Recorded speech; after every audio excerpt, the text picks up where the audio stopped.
The only reason I started YouTube was to put my ideas out there, so it's never been about subscribers or anything like that, so or money or anything. I mean, I've never made fucking money out of it, so it's like. So what's it been about then? Just getting your voice out there? Yeah, like it was to get. Well, the first video I ever did was just to tell them about fucking, why things went up and down, which I believe does, the density relative to me, like RDD. So it's like.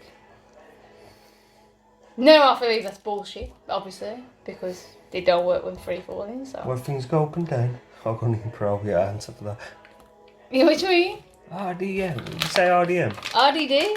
Relative, RDD. I told you about RDD, relative density disequilibrium. Real deep dick. No, not real deep dick. You know what I mean? Relative density disequilibrium. Bullshit, because it don't work in free fall. Told you with the springs. I don't know, man. Do I get bored? Yes. It's frustrating and irritating and all the infights and he's pissing me off right now. It's the same questions over and over. And just people just fighting against you. Yeah, and you end up with all the globers against you. And then you end up with your own flat earthers against you and shit, and it's just pissed off. You know what I mean? Because then you end up with flat earthers fighting against flat earthers. And it's like, well, what the fuck am I even trying to do this? Like, I want to find the truth and it don't really matter. So who's the biggest glober? Biggest glober? Fuck knows. Probably Professor Dave, but nobody really bothers with him, so. So who's the biggest channel? Oh, biggest channel? Probably Simon Dan. But all he does is go on camera with his fucking face and then he just says, you're wrong, and then says words. So it never proves it? He doesn't know. Exactly, he never says anything like... yes, I'll say things, but he never shows evidence for these things, so he'll never... he'll just say, this is why you're wrong, or you're wrong, but he'll never actually demonstrate how you're wrong, kind of thing. He don't really do evidence, basically. He just says you're wrong because... But he don't actually demonstrate why you're wrong. So he's kind of, to me, in my honest opinion, the shittest debunker. Yeah, he's the biggest channel out there, but he doesn't really do evidence. No, he just says, nah. What I know Simon Dan for mainly is the sponsors, because every single fucking video he does has sponsors in. Who's the biggest flat earther? The biggest flat earther? Bro Sanchez is pretty big, but he does all out the box kind of stuff. He's got, last time I checked, he had 123, because that number 123 always sticks in my head. 123,000 subscribers, so he had 123,000 subscribers. So I'd say him, but he does out the box things. He does like chakras and different kinds of shit basically, and people don't really agree with him.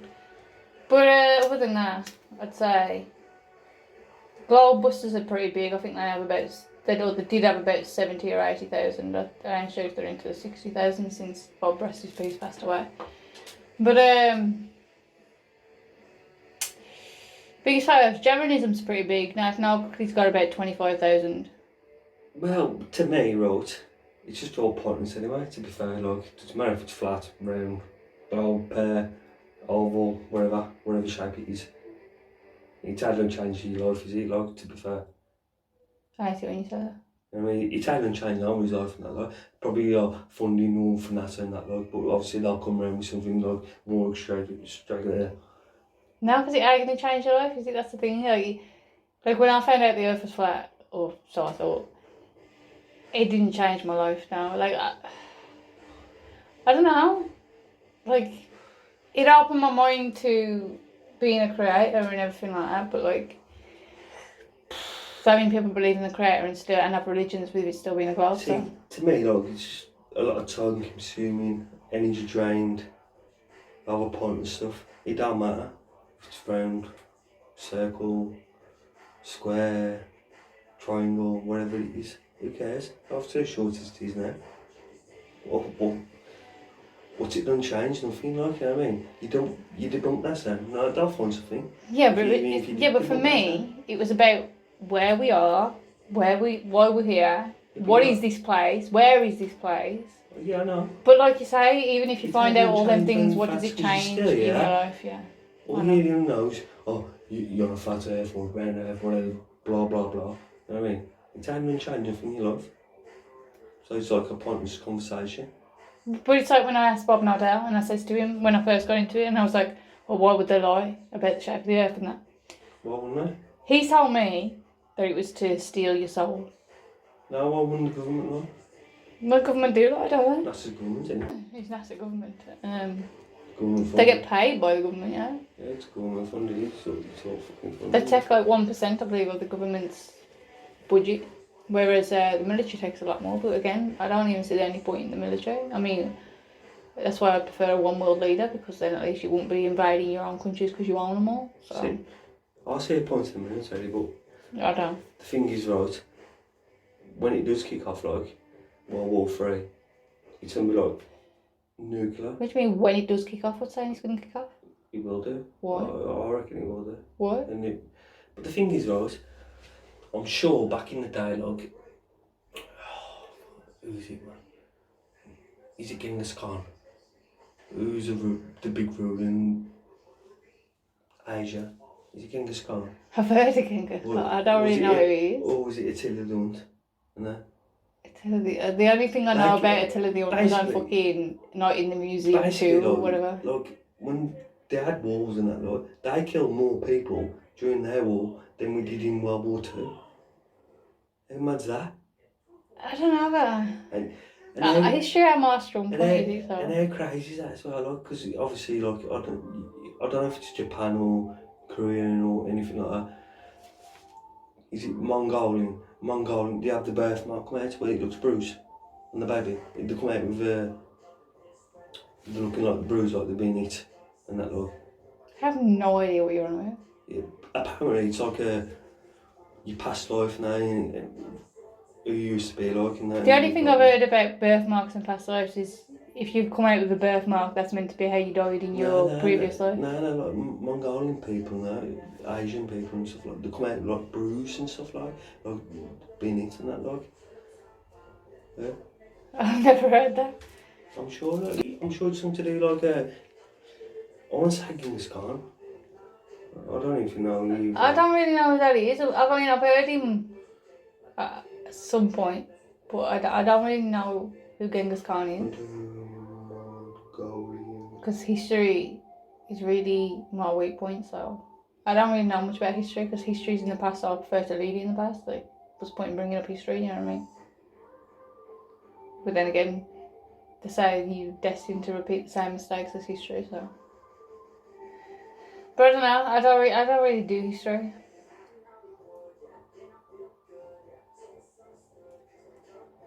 History was always one of my weakest subjects.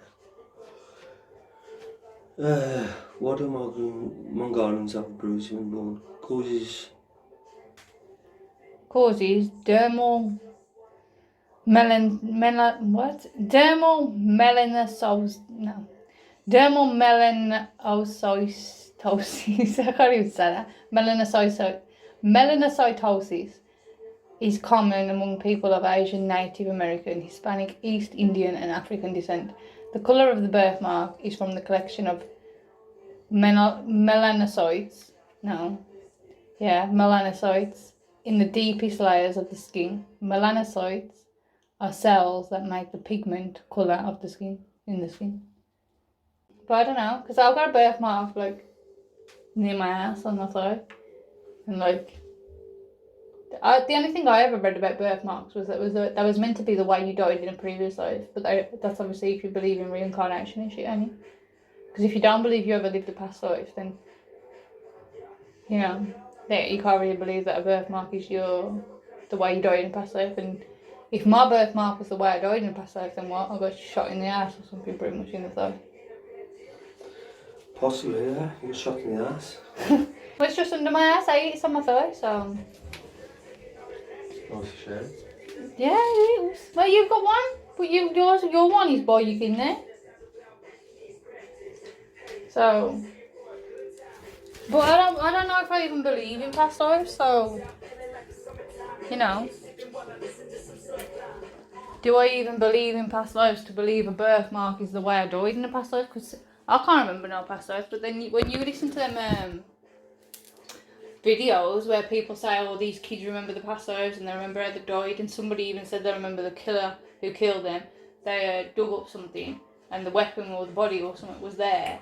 And then he went, "Oh, you was the one that killed me," and then that geezer went all freaked out kind of thing. Yeah, but you say... It makes you kind of wonder.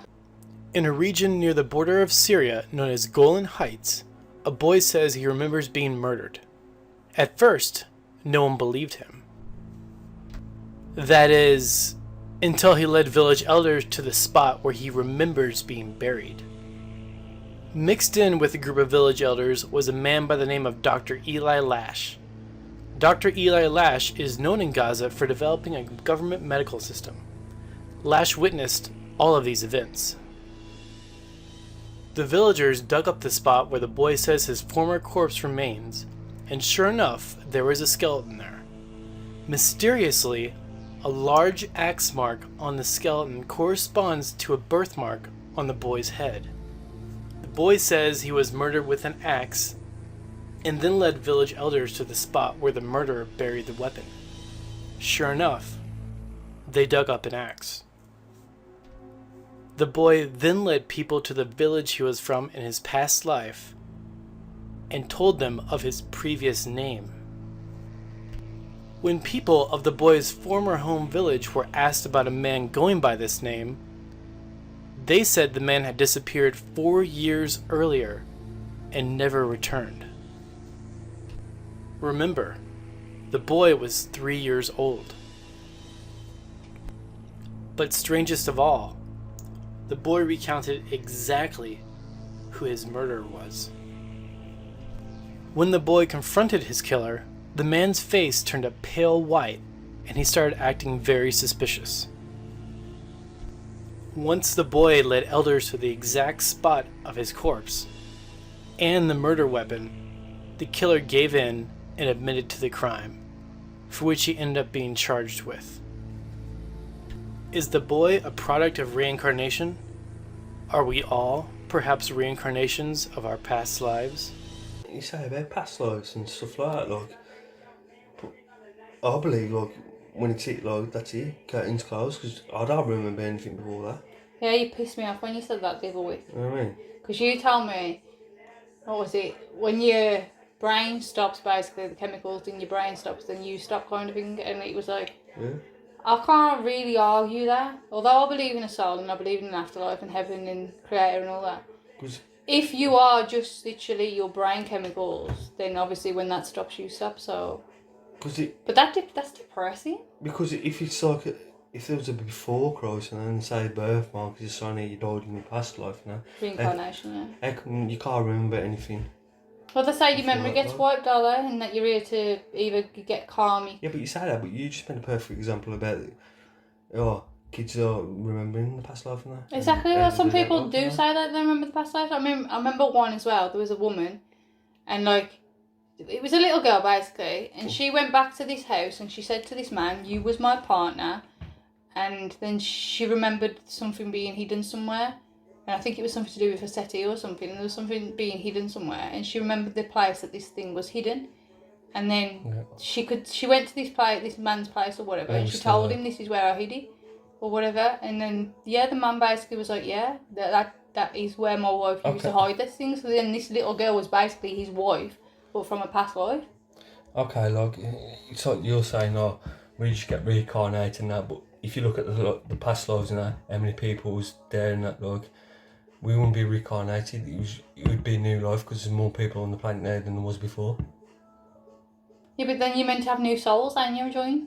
New souls are meant to come to Earth. I don't have a clue. Yeah, well, according to the Bible or whatever, you're meant to agree to come here kind of thing. God wants you to basically experience a physical body. So he creates souls and shit basically, and then you come here in a physical body to experience what a physical body is like. So where does the new souls come from then? He creates them. He creates life, don't he? You gotta remember, he's outside. Well, I say he. Okay. You know, but he's outside of space and time and shit. So he created space and time. That's why when people ask, "Well, who created God?" Well, he ain't in time and space. He ain't bound by these laws over here. He ain't bound by, the physics that we know. He's beyond them because he created our physics. So he's in different physics, basically. Right. So basically, look, the people who died in past lives and that, they get reincarnated, and people give birth to. So basically, the new couples is having babies and that, like, he just decides who gets pregnant and that. Well, I don't know, because again in the Bible it says fucking there's like a phrase or whatever that says that when people die, you're basically in a sleep until he comes back, kind of thing, and then he rises everybody from the dead. So basically, you're meant to go to sleep, basically, when you die, and then he wakes you up, kind of thing, when it's the resurrection or whatever. So that's something I don't really know. Alright, yeah, so another thing as well. But again, how do you discount those reincarnation stories of people who, these little children, by the way, who then end up getting things so right? Like, how can they get these things right? Perhaps it's like psychic and they have out-of-body experience or stuff like Yeah, that. but some people don't even believe in psychics, do they? To be fair, look, I've been to a psychic and they gave me like 100% advice and that's all come true, etc. Like, you know what I mean? But to be fair, I've been lucky for that. No, yeah, because you've never been interested in that kind of spiritual aspect of life. You've always been in the what is and what is known. You have never been in like tarot cards or Well, I couldn't even spiritual speak to realm. a tarot card person, like. Yeah. That's on YouTube, like, you know, I couldn't even speak to him because he just kept kicking me out because obviously my name. Well, you change your name and then you could talk. Yeah, obviously because of my name. But yet you could comment in the comment section. Which is like nuts, like. You should try changing your name back and see whether that happens again. You shouldn't really mind, should he, like? No, I shouldn't. Obviously. All this reincarnation though, what about ghosts? You believe in ghosts? See, I used to think there was ghosts. But ever since opening my mind a bit more, I believe there could be demons, I believe there could be angels, I believe there could be ghosts, I believe there could even be aliens, but just not the way that we know aliens. I believe there could be spirits or whatever, something from another dimension.